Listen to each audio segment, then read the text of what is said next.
जय हिंद दोस्तों। तो आज अपन quick revision session for term 2 में एक नया टॉपिक स्टार्ट करते हैं और chapter number 13 magnetic effect of electric current. इस चैप्टर में आपको मैग्नेटिज्म एंड इलेक्ट्रिसिटी दोनों को कंबाइन करना है, जहाँ पर इलेक्ट्रिसिटी और मैग्नेटिज्म दोनों को आपस में कंबाइन किया जाता है।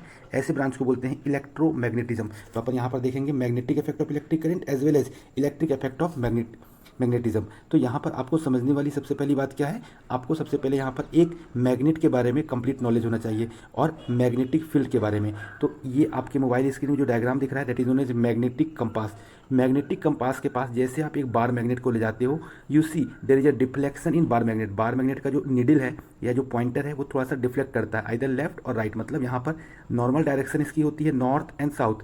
जियोग्राफिकल नॉर्थ और साउथ पोल में अगर उसको नॉर्मल हैंग कर देते हैं तो वो डायरेक्शन शो करता है।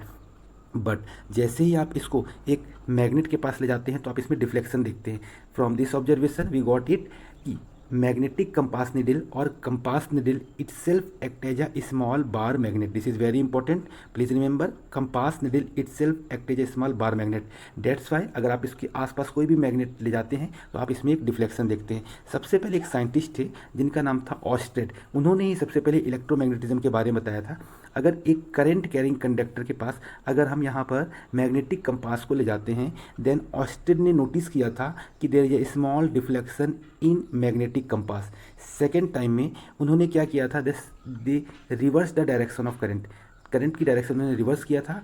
Again they notice there is a deflection in galvanometer, but in both individual case the direction of deflection is different. तो सबसे पहले जो साइंटिस्ट थे ऑस्टेड, उन्होंने अपने एक्सपेरिमेंट से डिमोस्ट्रेट किया था कि कोई भी करंट कैरिंग कंडक्टर में भी मैग्नेटिज्म होता है। ये अपन थोड़ा सा डिटेल में आगे स्टडी करेंगे। बिफोर डेट अपन को वो टॉपिक कवर करना है जहाँ से एवरी ईयर 1 मार्क्स के क्वेश्चंस पूछे जा रहे हैं आपके एग्जाम में, that is properties of magnetic field lines. आपके मोबाइल स्क्रीन को मैं थोड़ा सॉरी इनहेंस कर दे रहा हूँ, now it is okay I think. हाँ, मैग्नेटिक प्रॉपर्टीज़ या फिर properties of magnetic field lines. तो आपके मोबाइल स्क्रीन में एक बार मैग्नेट दिख रहा है जहाँ पे हमको प्री डिफाइंड है दोनों डायरेक्शन नॉर्थ एंड साउथ। अब इसके अराउंड जो रीजन बनता है मैग्नेटिक फील्ड का या फोर्स जो रहता है मैग्नेटिक फील्ड लाइंस, उसी को हम बोलते हैं मैग्नेटिक फील्ड। तो यहाँ पर समझने वाले कुछ पॉइंट है जहाँ से क्वेश्चंस फ्रेम किए जाते हैं। पहली चीज़, always magnetic field lines originate from north.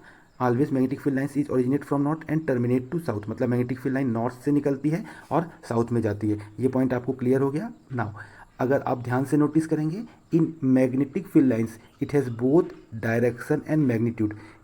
मतलब मैग्नेटिक फील्ड एक ऐसी क्वांटिटी, इसके पास डायरेक्शन भी है और magnitude. It means it is a vector quantity, it है बोथ मैग्नीट्यूड एंड डायरेक्शन। इसी के आगे हम अगर ध्यान से देखें, we observe outside the bar magnet. Bar magnet के बाहर जो मैग्नेटिक फील्ड लाइंस है that is from south to north. अब नंबर ऑफ टाइम एग्जाम में क्वेश्चन आता है और स्टूडेंट्स मिस्टेक कर देते हैं। अगर आपसे क्वेश्चन पूछेगा inside the bar magnet what is the direction of magnetic field line, तो आप नोटिस करिए it is from south to north. छोटा सा पॉइंट है, इसको रिमेंबर रखिएगा। अगर बोलेगा आउटसाइड द बार मैग्नेट और बार मैग्नेट भी बोलेगा तो आंसर होगा नॉर्थ टू साउथ। अगर स्ट्रिक्टली बोलेगा inside the bar magnet then the answer is from south to north. अब इसी के आगे हमने प्रॉपर्टी 1 पढ़ ली, it is a both magnitude and direction. Second अपन ने पढ़ा it originate from north and terminate to south. Inside the bar magnet it is from south to north. Now अगर आप ध्यान से नोटिस करेंगे, अगर हम कोई भी एक कर्व को ले लेते हैं पर्टिकुलर, जैसे कि मैं यहाँ पे इसको डिनोट कर रहा हूँ, it's originate from north and terminate to south. अगर इनसाइड का पाथ को कंप्लीट करते हैं तो आप देख रहे हैं it always form a closed curve. This is also very important question, magnetic field lines form a closed curve. Now the last point, अगर आप इस जितने भी मैग्नेटिक फील्ड लाइंस देख रहे हैं, कभी भी आप नोटिस नहीं कर रहे होंगे कि कोई भी मैग्नेटिक फील्ड लाइन इंटरसेक्ट नहीं कर रहा है। It means this is also very important question कि magnetic field lines never intersect each other. Magnetic field lines never intersect each other. And the last, अगर आप इस फिगर को ध्यान से ऑब्जर्व करेंगे तो आप नोटिस करेंगे इस पर्टिकुलर रीजन पर जहाँ पर मैं अभी हाईलाइट कर रहा हूँ, इस पर्टिकुलर रीजन पे आप नोटिस करेंगे कि जो मैग्नेटिक फील्ड है बहुत क्लोजर है। It means here magnetic field is crowded, और जहाँ पर मैग्नेटिक फील्ड क्राउडेड है वहाँ पर आपकी मैग्नेटिक फील्ड की स्ट्रेंथ भी बहुत ज़्यादा होती है। तो number of times this question is also कि अगर एक मैग्नेट में मैं 3 पार्ट में डिवाइड कर दे रहा हूँ, सेंटर से और कॉर्नर में, और तीनों का नाम दे देगा ए बी सी, और आपसे एग्जाम में पूछेगा कौन से पोर्शन पे मैग्नेटिक फील्ड सबसे वीक होता है, तो आप नोटिस करेंगे सेंटर में मैग्नेटिक फील्ड सबसे वीक होता है, एंड टुवर्ड्स द एंड जिसको अपन बोलते हैं पोल्स, आप लोग ऑलरेडी अवेयर हो मैग्नेट में टोटल 2 पोल्स होते हैं, south poles and north pole. तो towards the pole of the magnet magnetic field is strong और सेंटर में वीक होता है। तो इस तरह के क्वेश्चन कई बार फ्रेम करते हैं, मैग्नेट में 3 या 4 पार्ट दे देते हैं, कुछ भी नोटेशन कर देते हैं ABC XYZ, और आपसे पूछेगा कि किस पोर्शन में मैग्नेटिक फील्ड स्ट्रॉन्ग है, तो आपका आंसर होगा according to right now given situation A और C में स्ट्रॉन्ग होगा और B में क्या होगा, वीक होगा। नाउ अभी अपन ने लर्न करा two magnetic field lines are never intersect each other. Number of time CBSE board ने क्वेश्चन पूछा हुआ है why two magnetic field lines never intersect each other. तो अपन इस क्वेश्चन को समझने की कोशिश करते हैं। अगर अपन मान लेते हैं 2 मैग्नेटिक फील्ड लाइंस इंटरसेक्ट कर रही हैं, जो सिचुएशन अभी आपके मोबाइल स्क्रीन में शो कर रही है, तो अगर अपन एज्यूम कर लेते हैं 2 magnetic field lines intersect each other at point B, इस पॉइंट पे इंटरसेक्ट कर रही है। अगर मैं यहाँ पर एक कंपास निडल प्लेस कर दे रहा हूँ, तो at a time the compass needle will show one direction, either this direction और दिस दैट डायरेक्शन। तो ये नॉर्थ हो गई और ये साउथ डायरेक्शन। तो at a time compass needle will show only one direction. It means this direction is correct and this is wrong. It means our assumption is wrong. That's why magnetic field never intersect each other. वही आपके mobile screen में आप लोग को यहाँ पर दिख रहा होगा। If they did, it would mean at the point of intersection the compass needle would point to direction which is not possible. It means that magnetic field line never intersect each other. अब अपन थोड़ा सा आगे बढ़ते हैं और अब अपन ने जो भी स्टडी कर ली मैग्नेट के बारे में हमको अच्छे से नॉलेज हो गया। और मैग्नेट को अगर हम ब्रेक भी करते हैं तो इट्स ऑलवेज फॉर्म 2 पोल्स। कभी भी आप दोनों पोल्स को सेपरेट नहीं कर सकते मैग्नेट के। अगर मैग्नेट को आप ब्रेक करोगे तो भी आपको नॉर्थ और साउथ पोल कंबाइंडली मिलेंगे, ठीक है। तो इस पॉइंट को ध्यान में रखते हुए हम आगे की स्टडी स्टार्ट करते हैं। अब हम मैग्नेटिज्म को इलेक्ट्रिसिटी के साथ कंबाइन करने वाले हैं और अब इलेक्ट्रोमैग्नेटिज्म का टॉपिक स्टार्ट होगा। जैसे आपके मोबाइल स्क्रीन में आप लोग को दिख रहा होगा, that is magnetic field due to a current carrying conductor या करंट कैरिंग स्ट्रेट कंडक्टर। अगर आप एक स्ट्रेट कंडक्टर में करंट फ्लो कर रहे हैं तो आप नोटिस करेंगे अगर इसके पास अपन बार मैग्नेट ले जाते हैं या फिर इसके पास अपन मैग्नेटिक कंपास को जैसे ले जाते हैं, there is a small deflection take place in a magnetic compass. तो अगर आप यहाँ पर ध्यान देंगे तो यहाँ पर अपन मैग्नेटिक फील्ड को फाइंड आउट करने के लिए इन करंट कैरिंग कंडक्टर एक रूल है।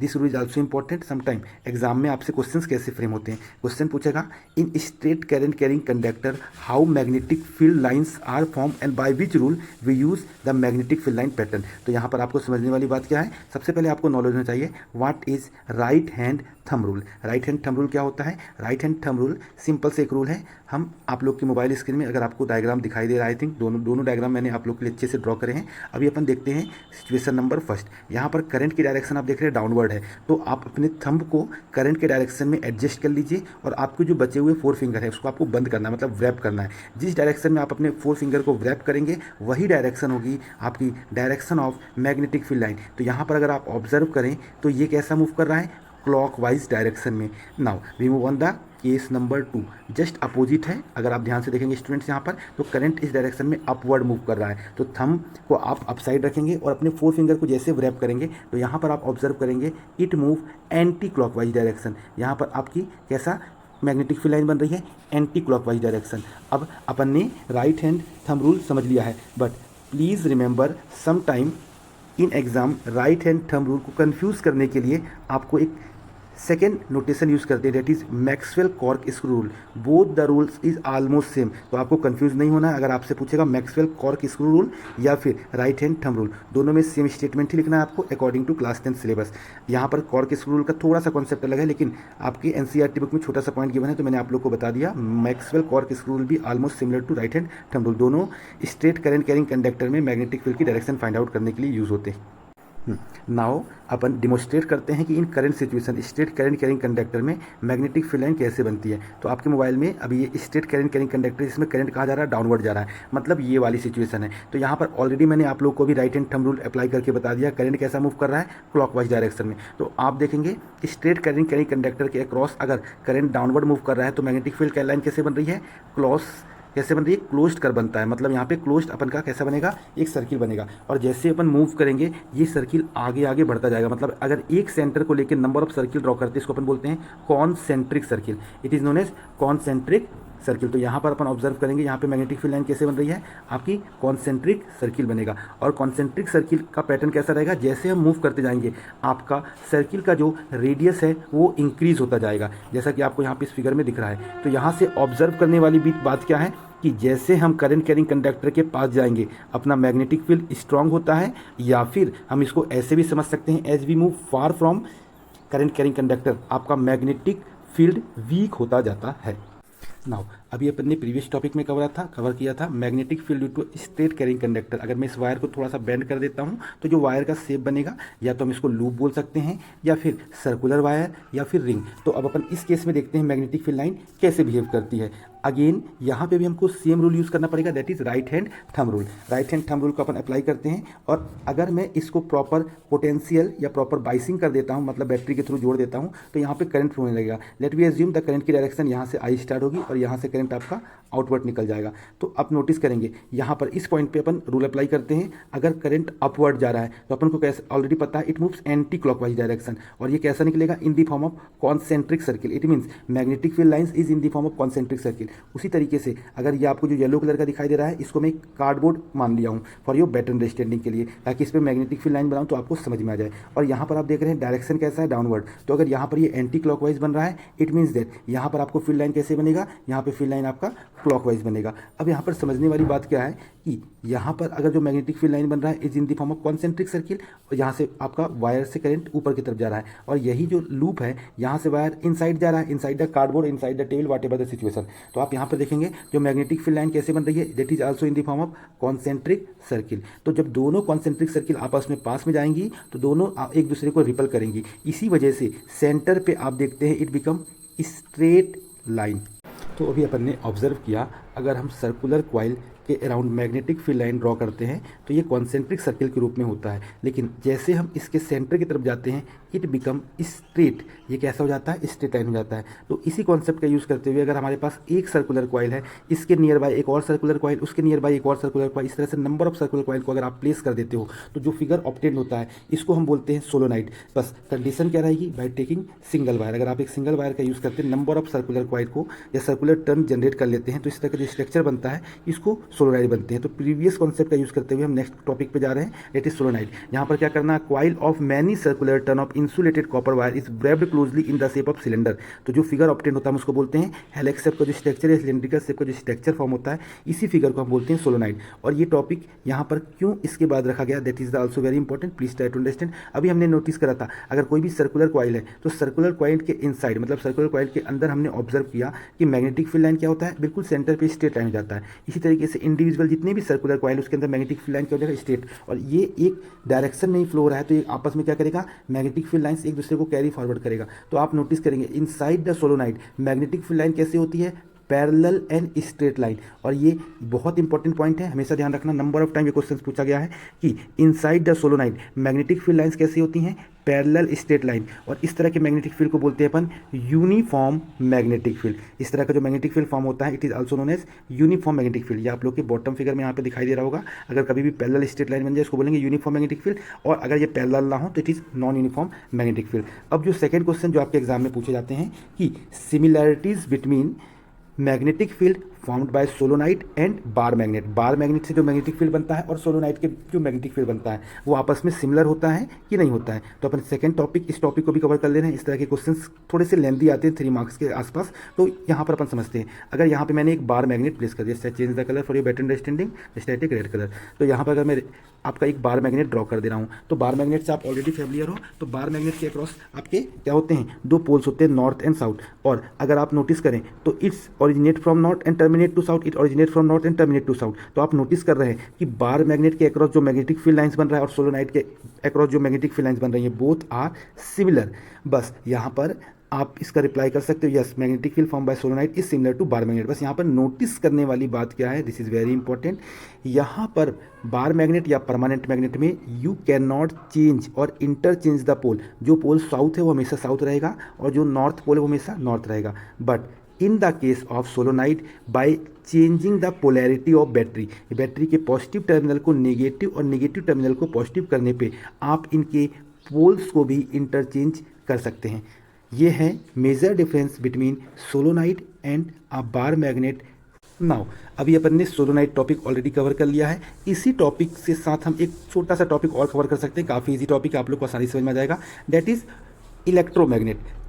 जस्ट आपको करना कुछ भी नहीं है। अगर आप लोग को सोलोनाइट टॉपिक समझ में आ गया है तो अगर हम सोलोनाइट के अंदर, क्योंकि सोलोनाइट के अंदर आप लोग को पता है कैसा मैग्नेटिक फील्ड रहता है, that is parallel straight line या फिर यूनिफॉर्म मैग्नेटिक फील्ड। तो यूनिफॉर्म मैग्नेटिक फील्ड में अगर आप कोई भी आयरन पीस या स्ट्रिक्टली स्पीकिंग सॉफ्ट आयरन या आयरन कोर प्लेस कर देते हो तो ये बहुत ज़्यादा magnetic field, strong magnetic field में रखने पर इसका इन्फ्लुएंस एक मैग्नेट की तरह हो जाता है। It means a strong magnetic field produced inside a solenoid can be used to magnetize the piece of magnetic material like soft iron when placed inside the coil। तो अगर अपन कभी भी सोलोनाइट के अंदर कोई भी आयरन कोर मटेरियल प्लेस कर देते हैं तो ये एक मैग्नेट की तरह बिहेव करने लगता है। तो ऐसा मैग्नेट जो करंट के थ्रू बना हुआ है, ऐसा मैग्नेट जिसमें हम करंट के थ्रू कोई चीज़ को मैग्नेट बना रहे हैं तो हम उसको बोलते हैं इलेक्ट्रोमैग्नेट। ध्यान से समझिएगा, electro means electron and magnet से आप लोग ऑलरेडी अवेयर हो। इलेक्ट्रॉन के थ्रू अगर हम कोई चीज़ को मैग्नेट बना रहे हैं तो इस तरह के मैग्नेट को बोलते हैं इलेक्ट्रोमैग्नेट। अगर आपके एग्जाम में क्वेश्चन आएगा तो बस आपको ये वाला डायग्राम या दोनों में से कोई भी एक डायग्राम अच्छे से ड्रॉ कर देना। यहाँ पे आपको एक नेल दिखाई दे रहा होगा, नेल के चारों तरफ हमने क्या करा, कॉपर वायर को सर्कुलर फॉर्म में व्रैप्ड कर दिया है और इसको प्रॉपर पोटेंशियल डिफरेंस या फिर प्रॉपर बैटरी से अपन कनेक्ट कर दिए हैं। तो it's behaves as a magnet, और ऐसा मैग्नेट जो हम करंट के थ्रू जनरेट कर रहे हैं उसको बोलते हैं इलेक्ट्रोमैग्नेट। तो that is all about solenoid and electromagnet. Fleming के 2 रूल्स है जो आपको पढ़ना है, that is Fleming left hand rule and Fleming right hand rule. तो 1 by 1 we learn all the rule. यहाँ पर अपन क्यों यूज़ करते हैं Fleming left hand rule and right hand rule. पहले चीज़ तो हमको ये बहुत जरूरी है समझना कि फ्लेमिंग राइट हैंड रूल कब अप्लाई होता है, फ्लेमिंग लेफ्ट हैंड रूल कब अप्लाई होता है। तो प्लीज़ रिमेंबर, आप लोग के टॉपिक है जो सिलेबस में है टर्म 2 के, दैट इज इलेक्ट्रिक मोटर और इलेक्ट्रिक जनरेटर जो टॉपिक है वो सिलेबस से हट चुका है। तो इलेक्ट्रिक जनरेटर में अपन यूज़ करते हैं फ्लेमिंग राइट हैंड रूल का और इलेक्ट्रिक मोटर में यूज़ करते हैं फ्लेमिंग लेफ्ट हैंड रूल का। बट लेफ्ट हैंड रूल से अपन किस चीज़ को फाइंड करते हैं, तो लेफ्ट हैंड रूल से अपन करते हैं force on a conductor. Please understand और try to understand this 2 topic,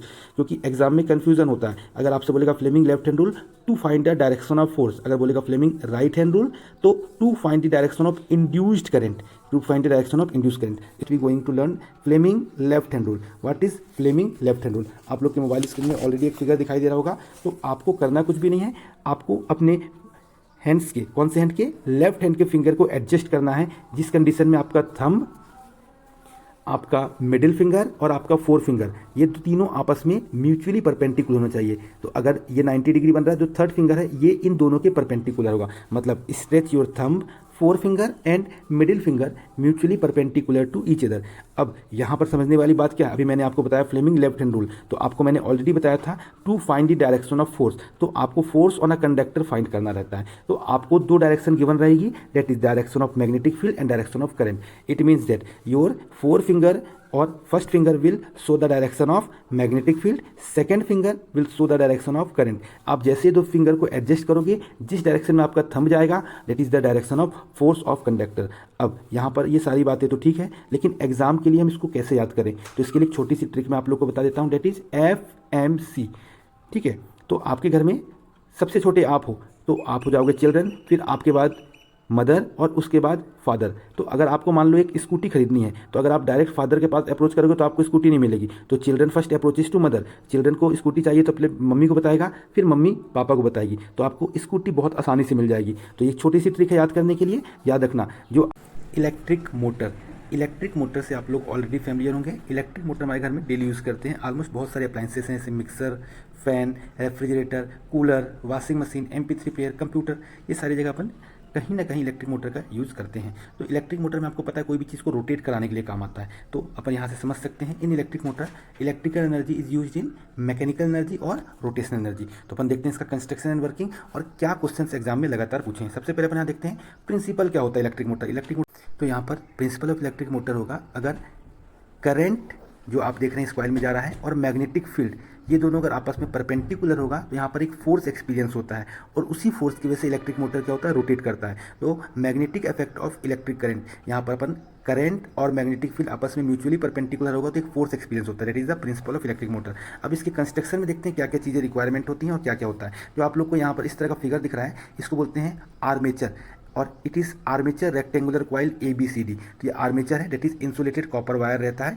यहाँ पे generally soft iron core use करते हैं जो सर्कुलर कॉइल या फिर उसके ऊपर बाउंड कर देते हैं to enhance the power of motor, that is armature. यहाँ पर आपको स्ट्रॉन्ग परमानेंट मैग्नेट दिख रहे होंगे या फिर हॉर्सशू मैग्नेट यूज़ कर लेते हैं, डेट इज मैग्नेट, और उसके बीच में अपन रख देते हैं आर्मेचर कॉइल। अगर आप ध्यान से इस फिगर को देखें, जहाँ से आप लोग को इंपॉर्टेंट पॉइंट्स उसको मैं कवर करता हूँ, थोड़ा सा फिगर को जूम कर दे रहा हूँ फॉर योर बेटर अंडरस्टैंडिंग। अगर आप इस फिगर को यहाँ पे केयरफुली देखेंगे तो आप यहाँ पे ऑब्जर्व करेंगे इस फिगर में कि इसके सेंटर में एक्सल है, जिस पे पूरा अपना मोटर रोटेट करता है, इसको अपन बोलते हैं एक्सल। और एक्सल के सराउंडिंग में आपको अगर एक रिंग दिखाई दे रही है, तो इस रिंग को अगर आप बीच से तोड़ देते हैं या स्प्लिट कर देते हैं तो इस रिंग को बोलते हैं स्प्लिट रिंग, और एक रिंग दो पार्ट में टूट जाती है। तो यहाँ पर आपको P और Q दिखाई दे रहा है, that is known as split ring. और स्प्लिट रिंग को डायरेक्ट अपन वायर से ना कनेक्ट करके अपन इसको एक असेंबली प्रोवाइड करते हैं with the help of carbon bruises. यहाँ पर आपको दो कार्बन ब्रूसेस दिखाई दे रहे होंगे रेड कलर के, एक्स एंड वाई। ये कंडक्टिंग स्टेशनरी ब्रशेस रहते हैं जो कंटिन्यूसली स्प्लिट रिंग के साथ अटैच रहते हैं।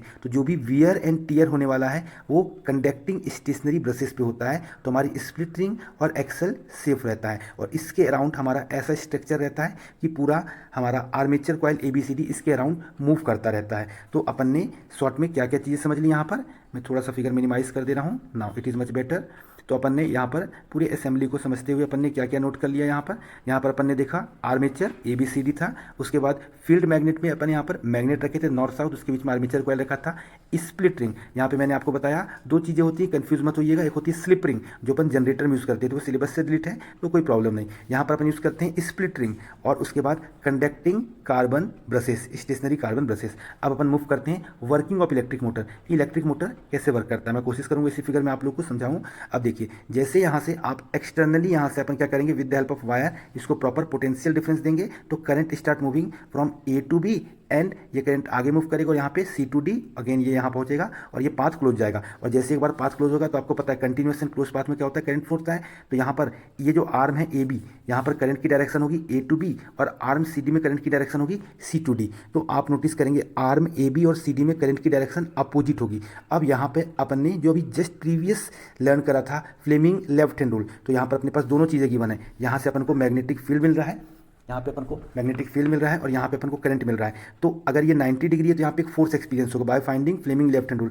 तो हम यहाँ पर नोटिस करेंगे फ्लेमिंग लेफ्ट हैंड रूल का यूज़ करते हुए अगर हम देखेंगे तो ये जो AB है उसको पुशेस करेगा डाउनवर्ड और CD को पुश करेगा अपवर्ड। और जैसे ही दोनों फोर्स अपोजिट डायरेक्शन में लगेंगे एक बॉडी पे तो इट फॉर्म कपल, और ये क्या करने लगेगा, ये आपका मोटर रोटेट करने लगेगा।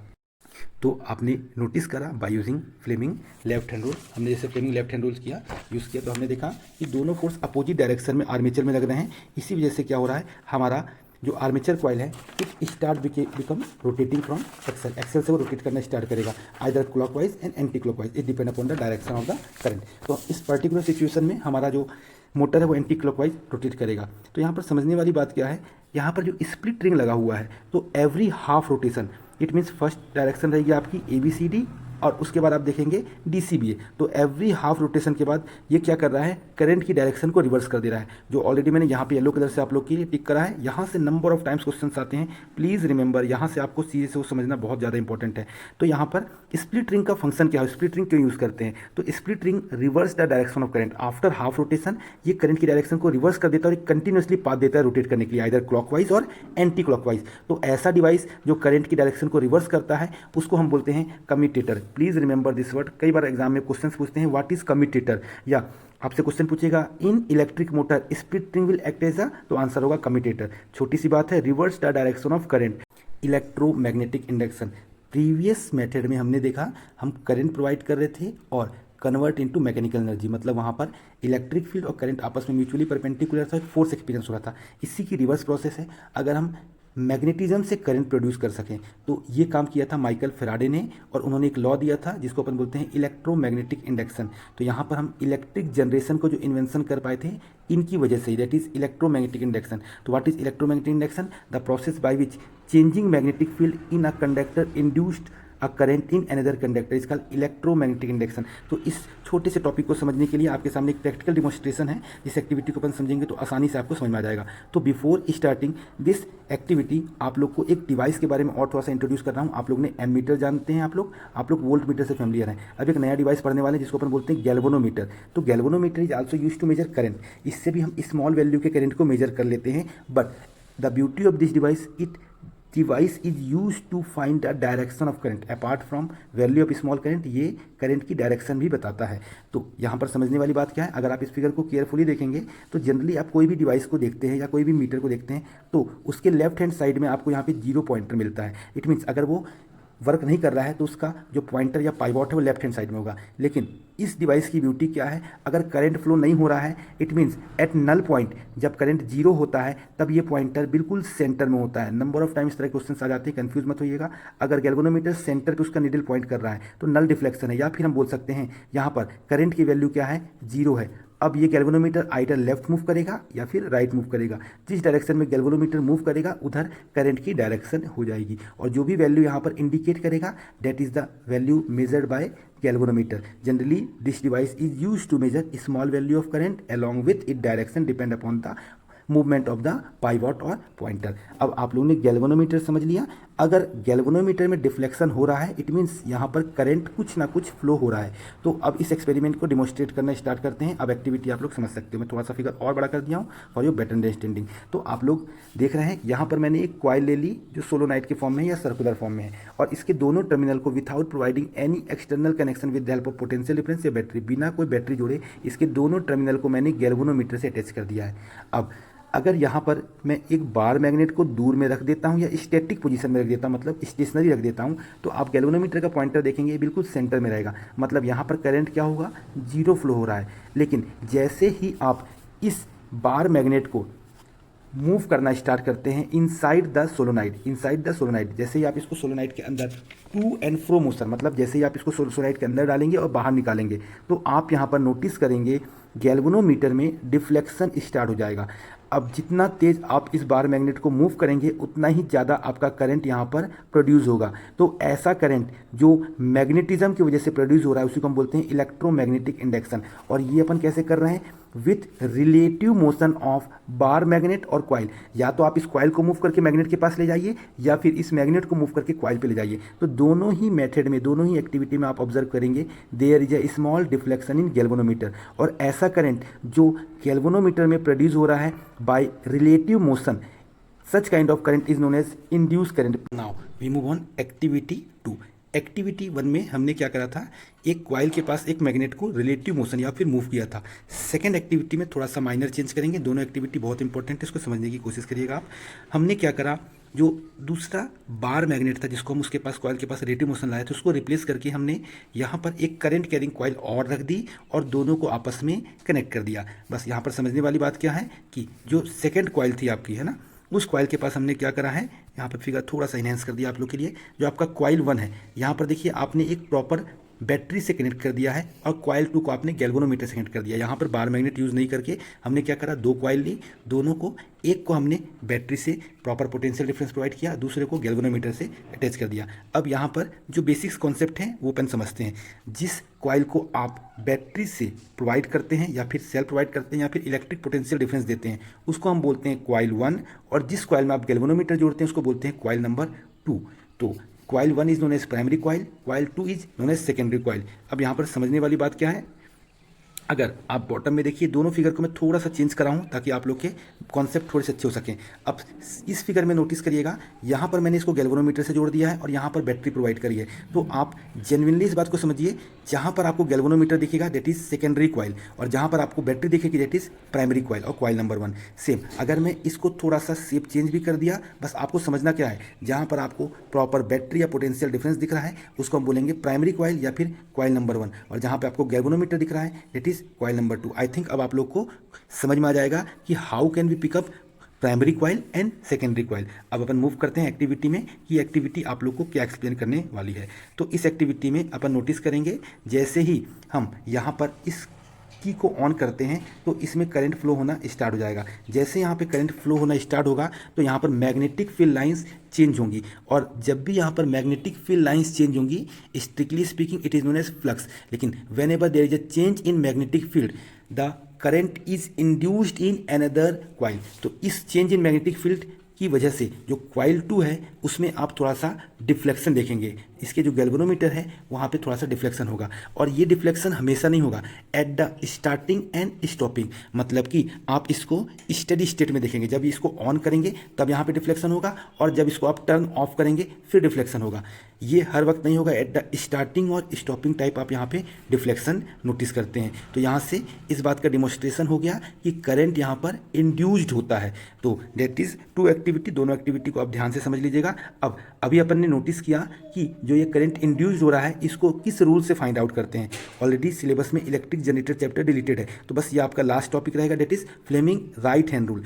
Fleming right hand rule, Fleming right hand rule का यूज़ कब करते हैं, जैसे अभी आप लोगों ने ऑलरेडी पढ़ा, Fleming right hand rule is use to find the direction of induce current during electromagnetic induction time. जब हमको इंड्यूस करंट की डायरेक्शन फाइंड आउट करना रहता है तब हम फ्लेमिंग राइट हैंड रूल का यूज़ करते हैं। What is Fleming right hand rule? Similar is Fleming left hand rule. अपने राइट हैंड के 3 fingers that is thumb, 4 finger and middle finger को आप म्यूचुअली परपेंडिकुलर स्ट्रेच कर लीजिए, और यहाँ पर आपको एडजस्ट करना है अपने 4 फिंगर को। The forefinger will give the direction of magnetic field, thumb will give the direction of motion of conductor of force। तो जैसे आप ये दोनों फिंगर को एडजस्ट करोगे तो जो डायरेक्शन आपका मिडिल फिंगर शो करेगा, that direction is the direction of induce current. तो that is Fleming right hand rule. तो आई थिंक आपको वीडियो में बहुत कुछ समझ में आया होगा। अगर आपको लगता है ये वीडियो आप लोग के लिए थोड़ा सा हेल्पफुल है तो इस वीडियो को लाइक करें, सब्सक्राइब करें। Thank you very much.